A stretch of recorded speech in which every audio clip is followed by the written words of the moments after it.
Santri rehabilitasi. Dalam hal pemaknaan selanjutnya, Wala putra semuanya, bisa kita maknai yaitu Quran Surat Ibrahim. Coba kita maknai Quran Surat Ibrahim ayat 11. Kalau ayat 12 ya udah kemarin ini. Coba ayat 11. Dimaknai qalat lahum rasuluhum innahnu illa basarum mislukum.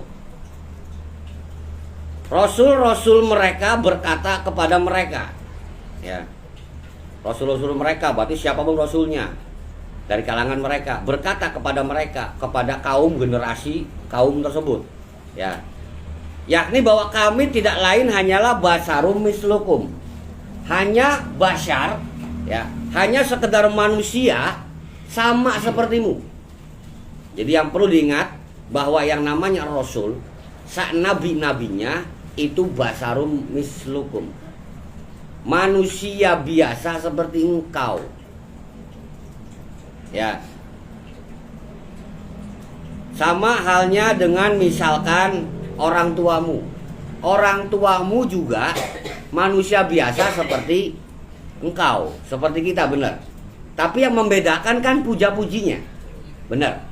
Kita sebagai orang muda memuji kepada orang tua, itu beda levelnya dengan kita memuji kepada yang satu angkatan dengan kita, atau kita memuji ke adik kita. Nah, kita memuji ke yang lebih tinggi. Nah, jika kepada orang tua saja pujiannya beda, maka ke Rasul pun itu beda. Ya, bentuk pujian, pemuliaan, penghormatannya itu beda. Tapi dalam hal memuji, menghormati, ya, itu tidak untuk menjadikan mereka Tuhan gitu loh. Ya, nabi ya nabi, rasul ya rasul. Ya, selayaknya sebagai manusia biasa sama dengan kita, itu bedanya di level pujiannya saja, tapi tidak untuk menjadikan beliau sebagai Tuhan. Kenapa dimaknai sebagai Tuhan? Jangan sampai seperti itu. Ya karena kita berharap penuh. Ya, ini salahnya di situ. Sehingga kalau berharap kepada makhluk, ya ini sama halnya dengan syirik musyrik, sudah mempertuhankan makhluk. Ya. Ya simpel aja lah, mengharap syafaat dari siapa? Soalnya kita mengharap penuh, apa Tuhannya itu? Ya. Tetap syafaat pun biiznillah, dengan izin Allah. Apabila syafaatmu sudah engkau ambil di ini alam dunia, maka di akhirat tidak akan mendapat apa-apa. Ya, tidak ada tabungan akhirat. Ngerti belum? Ya, kita dengan bersolawat memohon rezeki lancar, ya kan? Dan dilancarkan rezeki, selesai permasalahan. Ya, sakit minta sembuh dengan bersolawat sekian, sembuh. Ya, nih bacaan solawat ini kan sembuh sekian, sembuh, alhamdulillah, kontan, tunai. Ketika di akhirat, masuk di akhirat, ya Rasul, saya kan rajin bersolawat ya Rasul, mana bagian saya syafaatnya? Loh, kan udah tunai di alam dunia. Maka di akhirat tidak akan mendapat apa-apa. Nah ini nih maksudnya nih. Ya, jangan sampai seperti itu. Ya. Keniatan bagus, dunia wal akhirat. Nah, itu nanti Allah saja yang memutuskan. Kita diwajibkan untuk bersalawat, ya udah bersalawat. Ya. Nanti Allah akan ngerti, akan tahu. Nah, itu untuk yang seperti itu cukup Allah saja. Ya. Kita sudah merasa cukup, bertuhan kepada Allah udah cukup, gitu loh. Tanpa bertuhan kepada sholawat. Nah, cuman kan permasalahannya, ya, dalam hal kita taat, dalam hal kita patuh, dalam hal kita beriman dan bertakwa, kan kita tidak mungkin bisa untuk melakukan hal tersebut tanpa adanya panduan. Nah, panduannya menggunakan panduan Allah. Benar. Nah, apa kita langsung kepada panduan tersebut? Iya. Apa bisa? Tidak. Maka adalah sosok teladan, yaitu Rasul. Nah, berikut pewarisnya atau para ulama. Nah, melalui para ulama ini nih, nanti berdasarkan jajaran al-wakil, jajaran kita bertawakal, nah ada di situ yang harus kita teladani, yang harus kita cintai, tiada lain adalah para kekasih Allah, waliullah. Ikuti waliullahnya, ya. Belajar di situ cara taat, iman, bertakwa. Nah, nanti akan muncul bukti nyata. Pemaknanya masih di di surat Ibrahim ayat 11. Qalat lahum rasulum innahnu illa basarum mislukum walakinnallaha yamunnu ala may yasha'u min ibadih wa makana lana an na'tiyakum bisultanin illa biiznillah wa 'alallahi falyatawakkalul mu'minun. Rasul-rasul mereka berkata kepada mereka bahwa kami tidak lain hanyalah manusia biasa seperti kamu, akan tetapi Allah Subhanahu wa taala memberikan karunia kepada siapa yang dikehendaki di antara hamba-hambanya. Ya. Jadi Allah Subhanahu wa taala dalam hal ini ya menciptakan insan. Yang pertama nih, jenis manusia pertama nih insan. Insan itu sebutlah manusia masih blow on. Insan ini. Sehingga dia harus menempuh kamil. Insan kamil. Nanti masing-masing manusia dengan insan kamilnya dia pasti akan muncul yang paling unggul. Nah, yang paling unggul, yang paling unggul, yang paling unggul. Nah, unggul dinamakan basyar. Ya, manusia unggulan basyar itu. Semuanya insan tersebut berkelompok namanya nas, manusia. Di antara manusia yang unggul disebut dengan basyar. Nah, Nabi Rasul itu manusia unggulan, manusia basyar. Ya, mislukum sama sepertimu, yaitu sesama orang-orang yang unggul. Bukan orang-orang yang cemen. Nabi itu enggak orang cemen. Bukan orang biasa. Tapi basyar. Nah, kemudian Allah Subhanahu wa taala di antara mereka para basyar tersebut, ya, terdapatlah orang yang memang dia abdi Allah.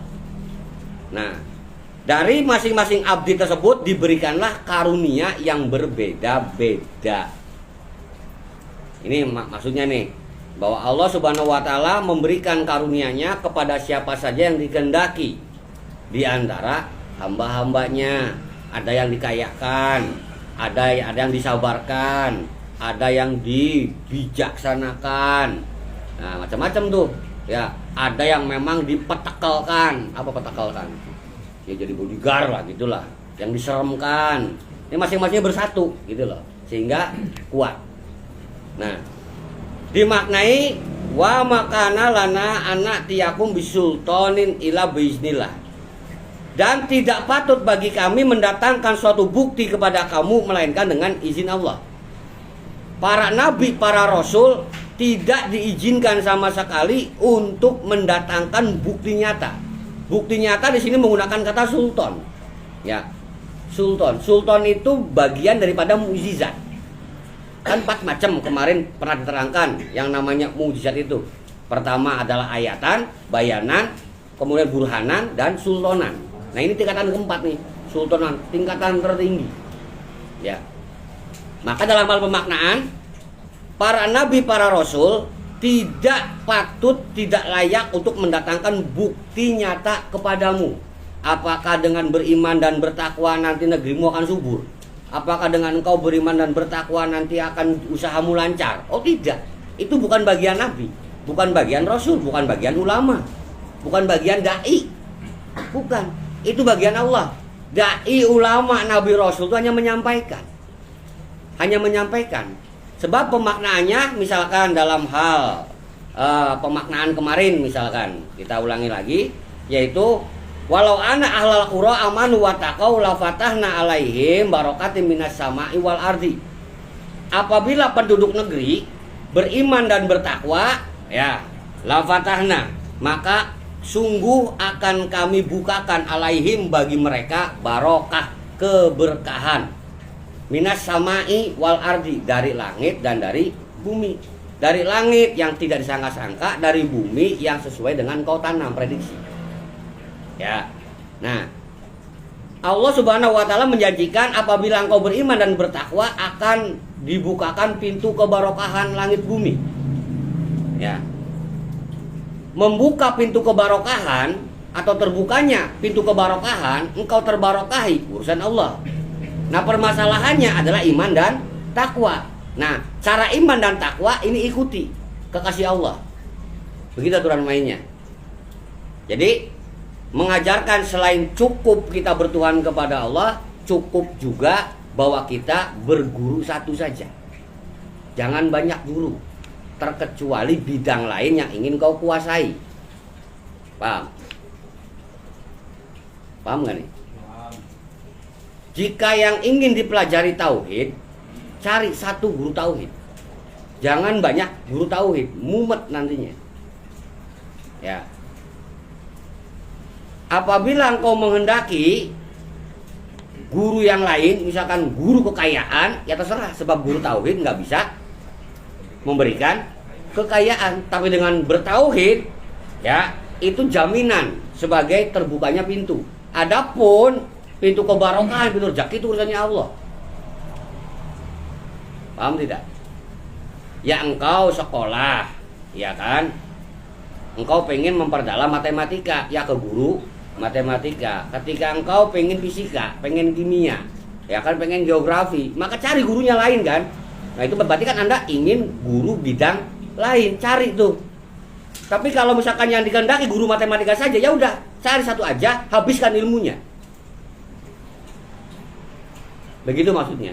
Lalu, jangan sampai di sini tauhid digurui, di sana tauhid digurui, di sana juga tauhid digurui. Mumetnya pas jadwal bareng. Ya, mumetnya pas jadwal bareng nantinya. Pasti Anda tidak bisa menentukan yang terbaik.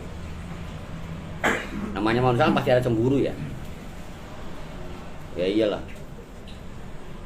Kemana aja nih? Ya ini acara maulidan, kok baru datang? Iya, habis dari guru yang ono dulu baru ke sini. Nah, kan? Guru yang baru tidak didatengin nih, rada manyun. Berarti mengutamakan yang ono. Kata yang ketiganya, tumben malam udah kelar baru datang. Iya, habis dari Habib Ono, dari Kiai Ono baru ke sini terakhirnya tuh kan. Manyun yang ketiga nih. Yang pertama juga manyun, kok buru-buru banget? Iya, masih ada janji ke sana dan ke sono. Oh, gitu ya. Manyun lagi tuh. Nah, itu tuh fatalnya di situ. Sehingga nanti keberkahan akan, bukan keberkahan, keridoan guru akan berkurang, akan dikurangi. Wah, tidak full dia, tidak sungguh-sungguh dia, menduakan dia, mentigakan malah. Dalam hal pemaknaan, para putra semuanya, tidak patut bagi kami mendatangkan suatu bukti kepada kamu melainkan dengan izin Allah. Jadi tetap izin Allah. Ya kayak tadi tuh, untuk terbukanya kebarokahan pintu rezeki langit dan bumi. Nah, itu atas izin Allah, yaitu melalui iman dan takwa. Ini nih izinnya tuh. Apakah harus melalui itu? Oh, tidak juga. Ya, tidak juga. Ada dalam bab istijrat. Dalam bab istijrat Anda nggak perlu iman, nggak perlu takwa, tetap dibukakan pintu langit dan bumi. Bab kerezekian akan dibukakan sengaja. Bahwa Allah itu adil. Ya, kepada yang beriman dikasih kaya, kepada yang kafir pun dikasih kaya. Karena apa? Sama-sama makhluk alam dunia. Urusan akhirat sama-sama makhluk, ada yang diistimewakan di surga, ada yang diistimewakan di neraka. Tinggal pilih aja. Dalam hal mengenai bukti nyata, Sultan, para putra semuanya, bukan hanya mengacu kepada bukti nyata yang didatangkan oleh Allah melalui para nabi, tapi hati-hati bahwa setan juga bisa untuk memperdayamu, bisa juga untuk menjadi sultan terhadapmu. Dimaknai An-Nahl 99. Innahu laisya lahu sultanun alal ladzina amanu wa ala rabbihim yatawakkalun. Bahwa sesungguhnya setan itu tidak ada kekuasaannya atas orang-orang yang beriman dan yang bertawakal kepada Tuhannya, kepada Robnya. Nah, dimaknai di sini setan itu tidak akan menguasai orang-orang yang beriman dan yang bertawakal. Berarti dari segi perlawanan kata, setan akan menguasai orang yang tidak beriman dan yang tidak bertawakal. Di sini akan menjadi sultan, akan menjadi suatu bukti nyata yang memang salah besar. Contoh misalkan dengan tadi rajin tirakat, ya rajin tirakat, harus ke sana, petunjuk dari sana harus ke makam sini, harus ke masjid ini, terus seperti itu. Ya, pada akhirnya Anda jadi sultan, ya sultan lah paling enggak. Ya, jadi sultan Mampu hapus, kan begitu. Sultan bebas, ya kan? Nah, iya. Mobil, Mercy, parkir, kunci buang nggak masalah kan, bebas kan sultan sih. Sultan mah bebas. Ya, nyewa Grab, bayar 20 juta, mobilnya dibakar, bebas kan? Sultan. Diganti mobilnya kan gitu. Pengennya kan begitu. Nah, ternyata temurunkan no. Nih. Bapakmu nih bisa seperti ini nih karena tirakatnya ke ini. Nah, nanti kamu tirakatnya ke ini ya. Nanti kayak bapak. Ditirukan, ya kan? Apakah terbukti? Bismillah, Allah kuasa untuk mengkafirkan dengan sungguh-sungguh orang kafir. Ya, dibiarkan si anaknya mengikuti jejak bapaknya dan kaya raya juga. Sampai kepada orang lain, kepada masyarakat, orang terdekat. Jarah aja ke sana, ke sini. Terbukti. Ya kan? Bandingkan dengan dia yang iman bertakwa sungguh-sungguh, ya memperhatikan yatim piatu, ya kan? Dengan taat, dengan beriman dan bertakwa yang benar. Tapi dia juga kaya raya. Banyak kan para ulama kaya. Ya, mazhab Hanafi itu ulama-ulama kaya semua itu. Nih.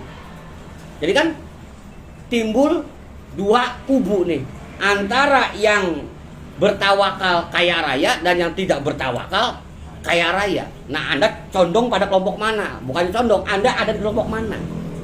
Oh, saya orang yang tidak bertawakal, yang kaya raya. Nah ini nih, ya nggak masalah, ini alam dunia. Masalahnya nanti di akhirat. Ya, kekayaanmu nggak akan berpengaruh apa-apa di sana. Ya, bahkan menjadi bahan bakar untuk dirimu sendiri. Al-Quran menyatakan emas perakmu itu akan menjadi setrikaan untuk perut dan punggungmu.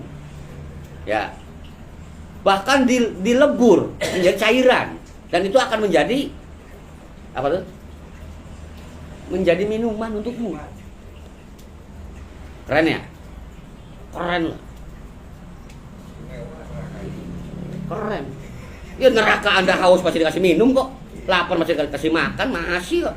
Ya. Keren lah neraka. Kepunyaan Allah. Ya diajab juga masih dikasih minum, masih dikasih makan, kurang ajar banget loh. Ya. Harusnya langsung aja dilebur kan begitu. Iya. Lagi disiksa, ya Allah lapar. Oh, stop dulu, makan dulu. Asik banget. Ya Allah haus, kasih minum dulu. Ya kan, siksa lagi. Masih baik ya Allah ya. Ya karena engkau setidaknya di alam dunia pernah berbuat baik. Ya, entah nolong kucing, entah nolong ayam gitu loh. Ya, entah nolongin nenek-nenek nyebrang, pernah berbuat baik sehingga masuk neraka pun Anda masih diberikan baik oleh Allah. Haus, ujangnya mana? Haus mas, gitu. Haus, ini kasih minum. Lapar, kasih. Ya, jangan dikira berbuat baik sedikit nantinya masuk surga. Ntar dulu. Ya, masuk surga bukan urusan baik bukan urusan jahat, urusannya rahmat. Jadi rahmat yang harus kita junjung tinggi. Dalam hal pemaknaan, wala putra semuanya, kita maknai selanjutnya Quran surat Al-Anfal ayat 49. Santri rehabilitasi.